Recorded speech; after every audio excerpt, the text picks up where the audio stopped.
اللہ تعالیٰ نے اس میں غریب آدمی کی کہ روزے اچھے گزر جائیں، عید اچھی گزر جائے، اس کے لیے اللہ تعالیٰ نے صدقہ فطر رکھا ہے۔ ہم اسے عید کے ساتھ جوڑ دیتے، پہلی رمضان سے دینا چاہیے تاکہ غریب اپنا کوئی روزہ تو رکھ سکے۔ پہلی رمضان سے 29 رمضان تک جب مرضی دے دیں، اور اگر وہ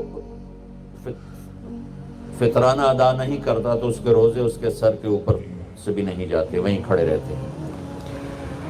اور عام طور پر یہاں اخبار میں ٹی وی پر گندم کے لحاظ سے آتا ہے 2 سیر کڑک دے دو، وہ تھوڑے سے پیسے ہیں، 100-200 روپے ہے۔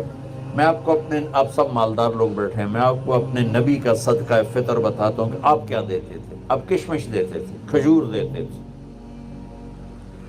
جو بھی دیے ہیں۔ تو کشمش 3 کلو، بازار میں 3.5 کلو، بازار میں جا کے پوچھیں جو سب سے اچھی کشمش ہو یا پھر درمیانی، گھٹیا نہیں، درمیانی اور سب سے اچھی، وہ پتہ کرے وہ کتنی ہے، 1000 روپے کلو ہے، 1500 روپے کلو ہے۔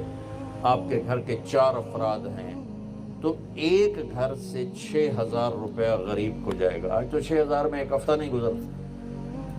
تو اب سب سے عرض کرتا ہوں، ویسے بھی خیرات کریں، افطاریاں کروائیں،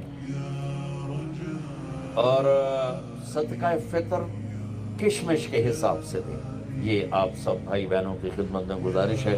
اللہ نے آپ کو رزق دیا، خرچ کریں، یہی آپ کے ساتھ جائے گا، باقی سارا ادھر ہی رہ جائے گا۔